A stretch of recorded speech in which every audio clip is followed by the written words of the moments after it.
오늘은 창세기 49장 22절로 24절 말씀에 근거해서 담장을 넘어 뻗은 가지라는 주제로 하나님 말씀을 나누려고 합니다. 제가 잘 모르는 일인데 어디에 있어서 제가 옮겨와 봤습니다. 토마토는 과일이 아니고 채소랍니다. 다 아시죠? 오이는 채소가 아니고 과일입니다. 이것도 아셨습니까? 네. 감자는 뿌리가 아니고 줄기입니다. 바나나는 풀입니다. 여러 해 살이 풀. 그리고 제가 정말 몰랐던 거, 양파는 채소가 아니고 백합의 일종이랍니다. 양파는 어쩐지 백합처럼 자꾸 까도 계속 까지잖아요. 그런데 토마토가 됐든 오이가 됐든 바나나가 됐든 양파가 됐든 공통된 분명한 공통점이 있는데 가지 없이 나무 없이 스스로 열매를 맺을 수 없다는 겁니다. 그리고 모든 열매는 가지를 통해서 맺힌다는 겁니다. 열매를 맺기 위해서는 토양도 좋아야 하고 온도도 좋고 기후도 다 좋고 종자도 다 좋아야 하지만 가지는 필수라는 거예요. 가지는.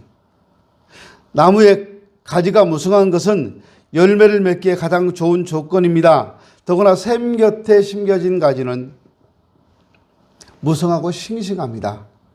이런 나무까지는 열매 맺기에 가장 적합하다고 봅니다. 이런 나무가 복된 나무라는 거예요. 이런 가지가 복된 가지라는 거예요. 야곱은 자기 아들 요셉에게 축복할 때 너는 샘 곁에 무성한 가지가 될 것이다 라고 말합니다. 요셉을 담을 넘은 무성한 가지가 될 것이라고 아버지가 아들에게 축복해 줬어요. 그래서 여러분, 제가 늘 얘기하는데요. 연초에 자녀들을 축복해 주십시오. 그 축복한 대로 돼요. 안 해보니까 좀 어색하고 그러는데 자녀를 축복하십시오. 야곱은 자기의 아들 요셉을 향해서 담장을 넘어 뻗은 가지가 될 것이라고 축복을 했어요. 하나님은 요셉의 아버지 야곱에게도 이삭에게도 아브라함에게도 복의 근원이 되게 하겠다. 천하 만국이 너로 말미암아 복을 받을 것이다. 이렇게 말씀합니다. 이 세상에 너로 인하여 축복의 통로가 되게 하겠다는 겁니다. 이보다 좋은 게 어디 있어요? 여러분이 세상에 축복의 통로가 되면 좋겠습니다. 이게 무슨 말입니까? 내가 축복의 통로가 된다면 나를 통하지 않고는 복이 들어올 수 없다는 거예요. 여러분이 축복의 통로가 된다면 여러분을 통하지 않고는 세상에 복이 들어오지 않아요. 여러분을 통하지 않고는 가정에 복이 들어오지 않아요. 그러니까 여러분이 가정의 축복의 통로가 되고 세상에 축복의 통로가 되어져야 합니다. 지금 아멘 하신 분들 몇 분 안 되시는데 그분들은 꼭 그렇게 되실 거예요. 아, 나 관심 없어요. 그런 분 있어요?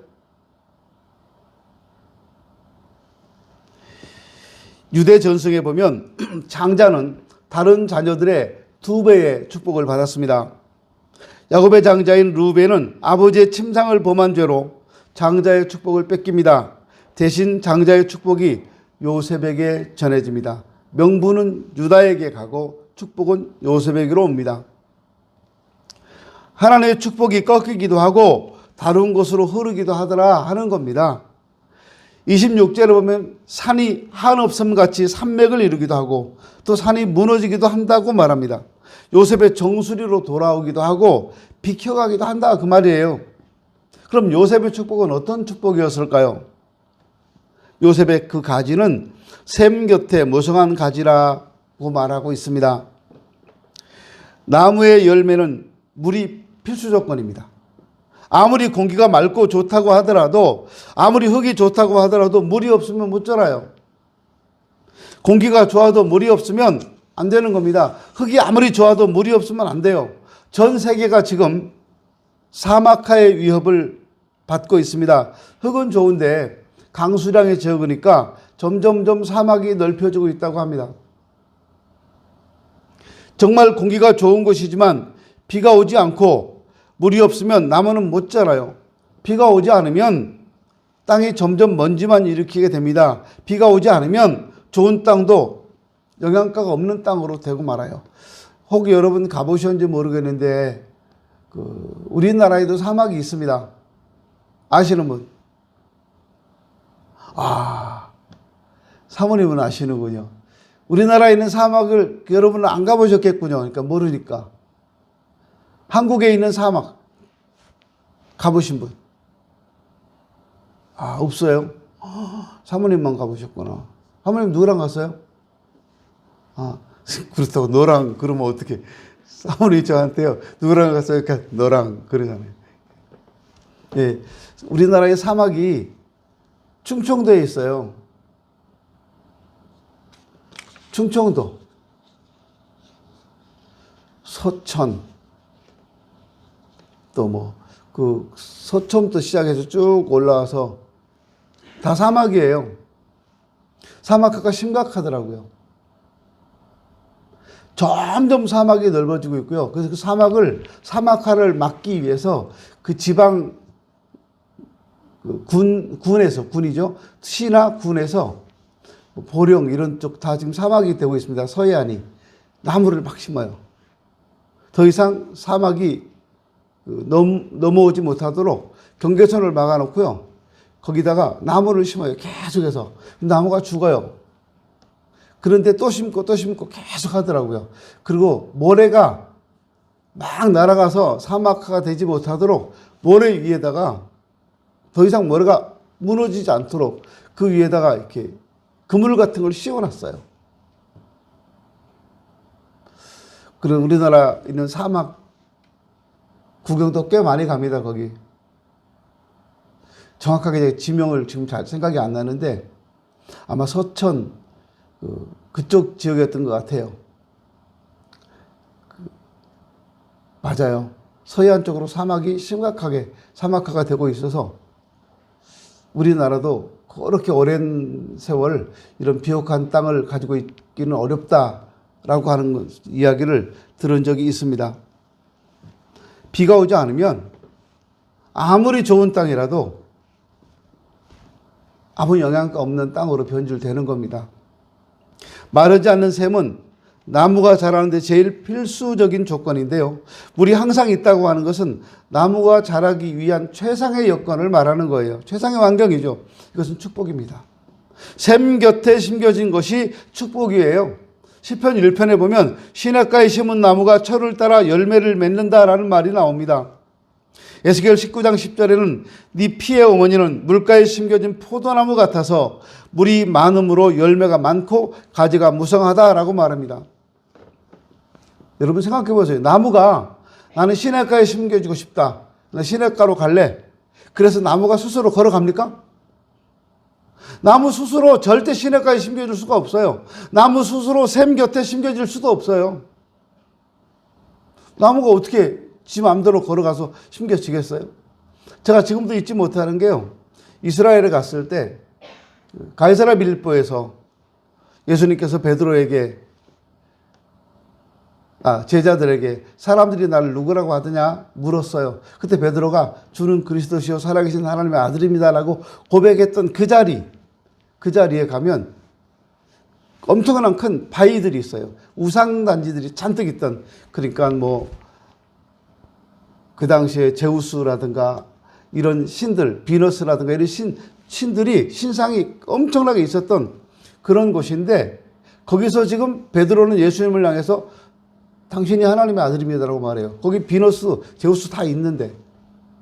근데 그 바위 아래에서 물이 한 방울 한 방울 나와요. 그래서 이렇게 막아놨는데 그 연못처럼 물이 고여 있는데요. 얕아요. 높이가 이 정도밖에 안 될 거예요. 이 정도 된 논 같은 곳에 이렇게 막아놨는데 거기 물이 한 방울씩 나와서 고여 있어요.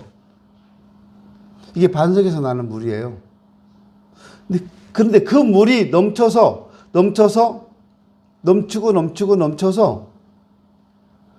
폭포를 이뤄요. 거기서 한 2, 3km, 5km? 5km도 안 걸린 것 같아요. 금방 내려갔는데요. 숲이 울창해요. 거기서 내려온 물이 한 방울 두 방울 내려온 물이 여기저기서 모여서 폭포를 이루고 있었어요.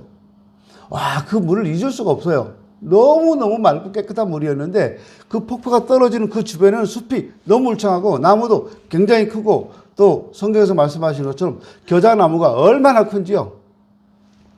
거기서 열매 따왔잖아요, 제가요. 겨자씨를. 근데 그렇게 사막이라고 생각됐던 이스라엘 한켠 그런 땅에도요, 물이 있으니까 폭포가 흐르고, 그리고 거기서부터 그 시작된 그 물이 계속 흘러서 요단강을 이루고 있습니다. 그 물이 흘러가는 곳에는 강을 따라 쭉 양쪽에 다 숲이 우거져 있고 나무가 자라고 있어요. 근데 거기 있는 나무들이 나 여기쯤에서 살고 싶다. 그래서 나무가 가냐고요. 절대 그렇지 않아요. 누군가 거기 심어놨으니까 거기서 자라고 있는 거예요. 나무 스스로는 절대로 갈 수 없다는 거예요. 그러니까 어쩌다가 심겨졌는데 알고 보니까 시냇가에 심겨진 나무는 축복이더라. 저는 그 얘기를 하고 있는 겁니다. 샘 곁에 무성한 가지는 그래서 축복받은 가지입니다. 요셉은 뿌리가 빠지고 나무가 꺾여진 것 같았어요. 형들의 미우물을 사서 노예로 팔려서 정처 없이 팔려가고 죽은 목숨처럼 되었습니다. 일시에 부모 형제 없는 고아처럼 되었고 고향도 잃고 노예가 되어서 알 수 없는 먼 나라로 팔려갔습니다. 뿐만 아니라 경호대장 집에서 누명을 쓰고 살인자들이 갇혀있는 감옥에 갇히는 신세가 됐습니다. 근데 성경 어디에도 거기에서 요셉이가 억울하다고 막 울었던 기록이 없어요. 감옥에 갇혀서 울었다고 비통하다고 정말 이거 억울하다고 운 적이 없고요. 보디발 장군의 집에 팔려가서 일할 때도 억울하다고 난 노예가 아니라고 운 적이 없어요. 복의 근원이 되어서 무성한 가지처럼 담을 넘어 열매를 맺었던 사실들만 기록이 되고 있습니다. 본문 22절을 보면 요셉은 무성한 가지, 곧 샘 곁에 무성한 가지라고 합니다. 왕도 요셉에게 그렇게 말했고 옥사장도 옥중 동료들도 그렇게 말했어요. 당신의 신이 감동하였고 하나님이 함께 하셨다라고 말합니다. 훗날 45장 5절 이하에 보면 그런 표현들이 되어 있는데 당신들이 팔았으나 나를 이리로 보낸 자가 당신들이 아니요 하나님이십니다 라고 말하고 있어요. 요셉은 그 인생의 뿌리를 하나님께 두었습니다. 어떻게 할 수 있습니까? 그가 죽을 때 그렇게 영화롭게 이집트에서 제2인자로 살았지만 죽을 때는 뭐라고 유언합니까? 내 뼈를 이곳에 묻지 말고 언젠가 돌아갈 가나안 땅, 할아버지 고향, 믿음의 땅 거기에 내 뼈를 묻어주시오라고 유언을 남겨요. 뿌리를 하나님께 내렸다 그 말입니다. 뿌리를 하나님께 내린 사람이 시냇가에 심겨진 나무 같은 사람이에요. 그렇기 때문에 요셉은 실망하지도 않았고 원망하지도 않았어요. 하나님께 뿌리를 내리고 있기 때문에 원수 같은 형들도 용서할 수 있었고 죽을 위기를 축복으로 바꿀 수가 있었던 겁니다. 본인 스스로 바꾼 게 아니에요. 뿌리를 내리고 있으니까 하나님이 다 바꿔주신 거예요. 어떤 사람은 뿌리를 뽑아가지고 막 들고 다녀요. 내가 어디 심겨질까? 그러다가 그냥 뿌리가 말라 죽죠. 뿌리 없는 나무, 열매가 없습니다.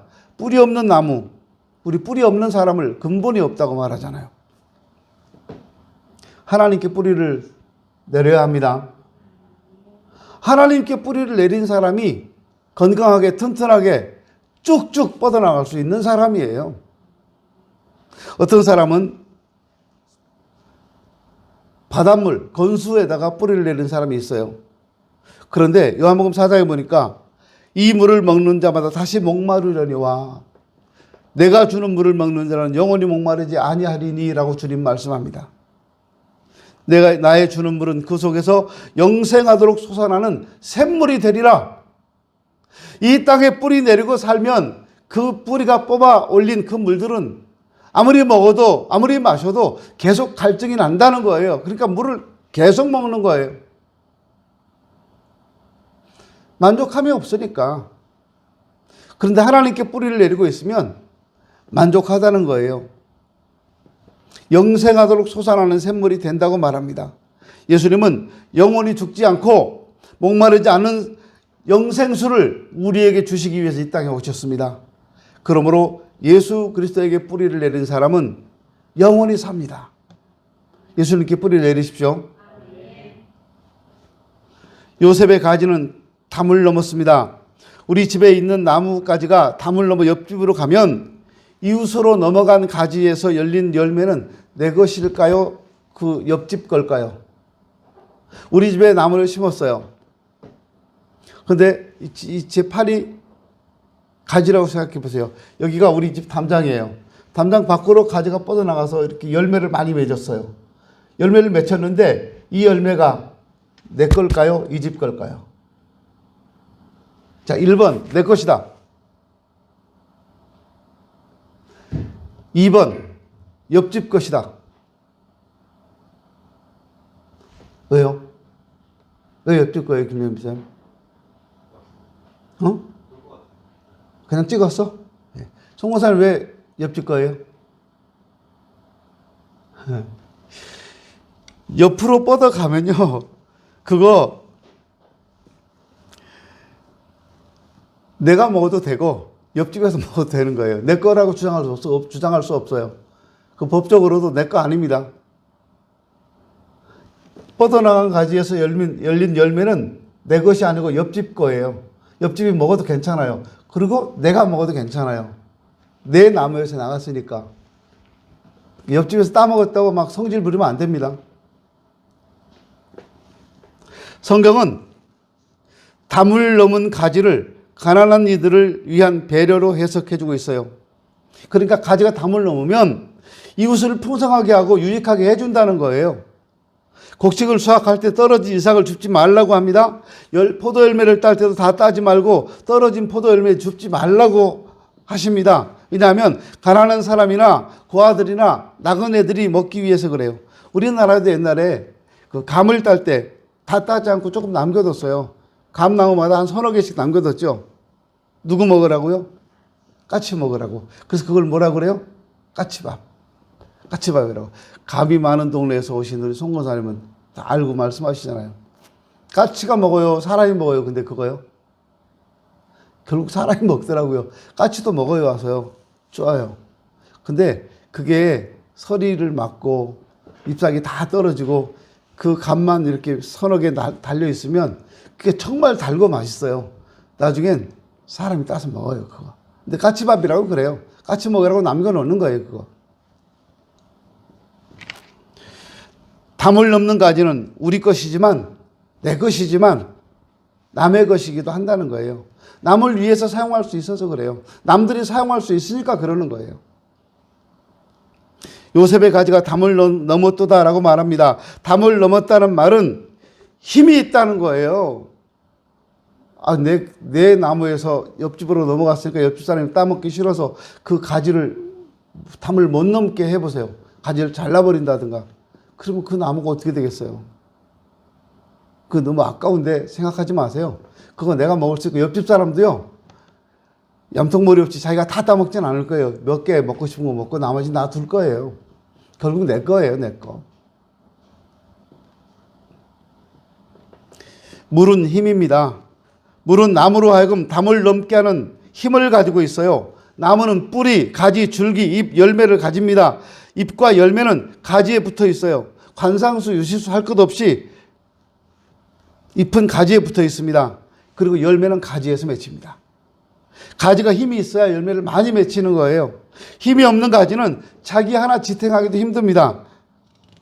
그런데 가지가 담을 넘었다라는 말은 힘이 있다는 것이고, 담을 넘었다는 말은 내가 힘이 있어서 담을 넘었다는 말은 나도 좋지만 내 주변 사람도 유익하게 만들어줄 수 있다는 말이에요.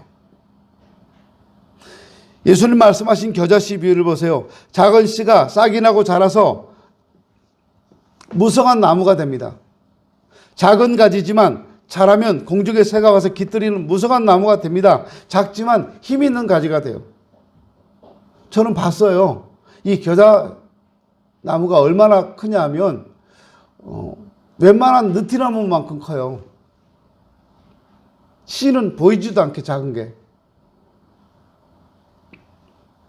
작지만 힘 있는 가지가 되어야 됩니다. 요한복음 15장에 보면 나는 포도나무요 너희는 가지라. 그가 내 안에 내가 그 안에 거하면 사람이 열매를 많이 맺나니 나를 떠나서는 너희가 아무것도 할 수 없다. 주님은 말씀합니다. 나무 때문에 가지가 든든한 거예요. 예수님 때문에 가지인 우리가 든든한 거예요. 가지가 든든해야 열매도 튼튼한 거예요. 예수님 때문에 가지인 우리도 든든하게 열매를 많이 맺는 겁니다. 뿌리나 둥치나 다 가지를 돕기 위해서 필요한 거잖아요. 가지는 열매를 맺기 위해서 필요한 겁니다. 근데 가지인 우리가 열매를 맺지 못하면 그 가지는 찍어서 불에 던져지는 거예요. 가지가 책임이 있어요. 가지는 책임이 있어요. 열매를 맺혀야 될 책임이 있는 겁니다. 열매를 맺지 못하면 그 가지는 쓸모가 없어요. 요셉의 가문은 언제나 마르지 않는 샘 곁에 무성한 가지가 되었습니다. 담장을 넘는 힘 있는 가지가 됐어요. 요셉의 아들 므낫세 에브라임을 통해서 이스라엘의 지파가 형성되고 자손들에게 가서 이 말은 다 이루어졌습니다. 요셉의 가문은 대가 이어져 갈수록 힘 있는 가문이 되었어요. 이스라엘 12지파 중에 이 요셉의 지파가 2지파예요. 에브라임 지파, 므낫세 지파. 둘이 합해서 요셉 지파라고 하는데 가나안 땅을 분배할 때는 요셉 지파 그래서 하나 받은 게 아니라 에브라임 따로 므낫세 따로 받았어요. 다른 모든 지파들이 다 하나씩 받는데 요셉은 2몫을 받은 거예요. 요셉은 처음에는 형편없이 밟히고 꺾여진 나무 같았어요. 엄청난 풍파에 시달리고 있었습니다. 형들에게 미움받아 팔려갔어요. 애굽에 가서는 감옥에 갇혔어요. 보디발 장군의 집에서 억울한 일도 당했어요.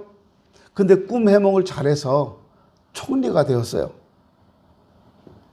애굽에 7년 동안 큰 기근이 있었을 때 슬기롭게 그 백성들을 살려낸 사람이 요셉입니다. 세계적인 국가에 있던 애굽의 총리가 되어서 국가의 살림을 맡았습니다. 그 힘은 담을 넘어갔어요. 요셉의 무성한 가지가 담을 넘어 어디로 어떻게 영향을 주었을까요? 첫째는 자신을 넘어서 가족을 살립니다. 요셉의 형제들이 식량을 구하러 가나안에서부터 애굽에 와서 요셉을 만나잖아요. 그 후에 야곱과 70명의 식구들이 애굽으로 이주합니다. 요셉 한 사람 때문에 온 가족이 살게 되고 애굽에서 다 살게 됐어요. 마치 큰 홍수 때 노아 한 사람이 온 가족을 구한 것과 같은 모습이라고 할 수 있습니다. 그리고 요셉은 자신이 있는 곳에 이웃을 살렸습니다. 요셉 때문에 보디발의 집이 번성했고 그가 감옥에 갇혔을 때는 감옥이 축복을 받았어요. 그래서 내 집을 넘어 공동체를 살려내야 하는 것이 우리의 의무이고 사명입니다. 나만 잘 되는 것이 아니라 내 가족이 잘 되고 그리고 내 이웃이 내 주변이 다 잘 되게 해야 되는 거예요. 남의 것 이웃 것 뺏어다가 내가 갖고 가족들 것 뺏어다가 내가 갖고 그게 아니라 내 걸 가지고 나눠주고 베풀면서 모두가 잘 살아야 되지 않겠어요? 그리고 요셉은 세상을 살렸습니다. 애굽에 7년 동안 큰 흉년이 들었을 때 애굽뿐만 아니라 가나안과 다른 나라도 다 살렸어요. 각 나라에서 애굽에 식량을 구하러 왔습니다. 이웃과 나라와 세계를 살리기 위해서 우리도 담을 넘는 가지가 되어야 합니다. 여러분의 자녀들이 담을 넘는 가지가 되어야 합니다. 그게 아름답잖아요. 집 앞벌이 겨우 합니다. 그래서는 안 되고 자기 밥벌이만 하는 것이 아니라 내 아들은 내 대한민국을 위해서 내 나라를 위해서 큰 일을 하고 있습니다. 그걸 넘어서 전 세계를 위해서 우리 한국 교회를 위해서 기독교를 위해서 큰 일을 하고 있습니다. 이렇게 주님을 위해서 하나님 영광을 위해서 큰일을 하고 있다고 말할 수 있어야 되고 그런 자녀들이 돼야 되잖아요. 여러분의 자녀들이 더 힘있게 뻗어나가는 가지가 되었으면 좋겠습니다. 그런데 이런 요셉의 가지는 어디서 왔을까요? 요셉의 담을 넘은 이 가지는 전능자로부터 왔습니다. 요셉은 자기 노력에 의해서 되어진 것 같지만 우연히 된 것 같지만 요셉은 그것이 하나님으로부터 온 것이라고 고백하고 있어요. 전능자의 손을 힘입으리라. 하나님께서 힘을 주셨다는 겁니다. 하나님이 요셉과 함께 하심으로 형통하였더라. 이 신앙은 어디서 왔을까요? 25절을 보니까 하나님께로 말미암았다. 26절을 보니까 네 아비의 축복이 선조의 축복보다 낫다라고 말합니다. 이것은 조상으로부터 내려오는 복을 말하고 있는 거예요. 그래서 여러분 부모님이 2대, 3대, 4대 신앙생활 하는 믿음의 가정은 자녀들이 다 복을 받아요. 별거 아닌 것 같은데 잘 되더라고요. 이유가 있는 거예요. 그래서 신앙에 뿌리를 내린 가문을 형성해 나갈 수 있어야 합니다. 여러분 부모님이 먼저 신앙생활 하셨다면 그 부모님이 여러분 가문에, 가정에 축복의 통로가 맞아요. 근데 지금부터 여러분이 시작하신다면 여러분이 여러분 가문에 축복의 통로가 되셔야 합니다. 그럴 때 우리 자녀들이, 후손들이 잘 되죠. 나만 잘 되는 것도 중요한데 자손들이 잘 되는 게 더 좋잖아요. 다들 뭐 아시겠습니다만 저 정도 나이가 되면요. 내가 얼마나 세상에 성공했느냐, 내가 얼마나 잘 나가느냐 이거 하나도 안 중요해요. 어디 가면 물어요. 자녀가 어떻게 되십니까? 예, 아들만 둘입니다. 그래요? 이런저런 얘기하면서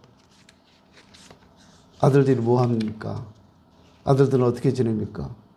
지난번에 한 분, 목사님 한 분이 그래요.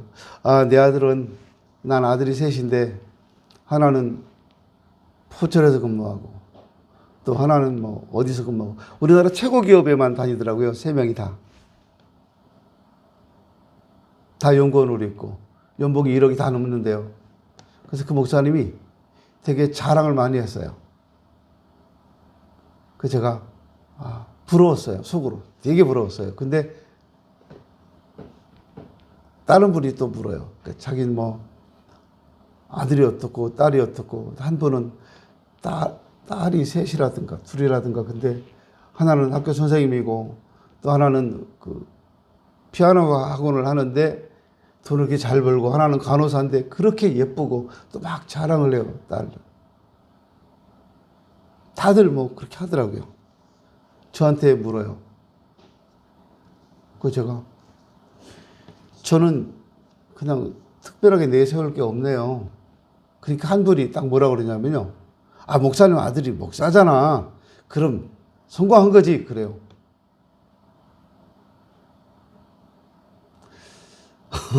그게 목사님들의 시각이에요. 목사님들은 자녀 중에 하나가 목사가 되면 성공했다고 봐요. 그러니까 조금 전에 아들 셋이 다 연봉이 1억이 넘고 우리나라 최고 인류 기업에 다닌다는 그 목사님이 뭐라고 하시냐면 나도 우리 아들들한테 목사 하나 만들려고 그렇게 하는데 막내가 신학교 가라니까 반대를 안 하네. 걔 목사 될 것 같아요. 그래요. 금방 급 회전한 거예요. 저는 할 말이 없어 웃었습니다. 그리고 속으로만 아들 목사 해봐라. 뜯어가기만 하지. 그래요. 목사 아들이요. 허울 좋은 빚 좀 개살구야. 뜯어가기만 하지. 지가 뭐 버는 게 있어야지. 가져오는 게 있어야지. 아버지도 이렇게 빌빌대는데 아들도 목사니까 얼마나 같이 단체로 빌빌대. 우리의 희망은 이선교예요. 이선교가 벌어서 아버지도 도와주고 형도 도와주고 해야 되지 않겠어요?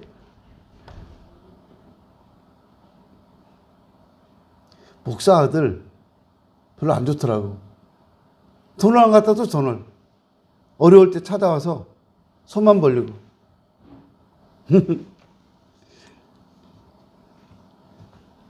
여러분 자녀들이 다 잘 돼야 되지 않겠어요? 그렇게 되기 위해서는 믿음의 뿌리가 중요하다 그 말입니다. 요셉이 이렇게 잘 됐던 것은 할아버지, 증조할아버지, 할아버지, 아버지 쭉 내려오면서부터 다져왔던 신앙의 뿌리가 있어서 그래요. 신앙의 뿌리가. 이 말씀을 듣는 여러분도 하나님이 기뻐하시는 축복의 신앙의 명문가를 이루었으면 좋겠습니다. 그래서 다른 많은 사람에게 영향을 주는 축복을 받아야 됩니다.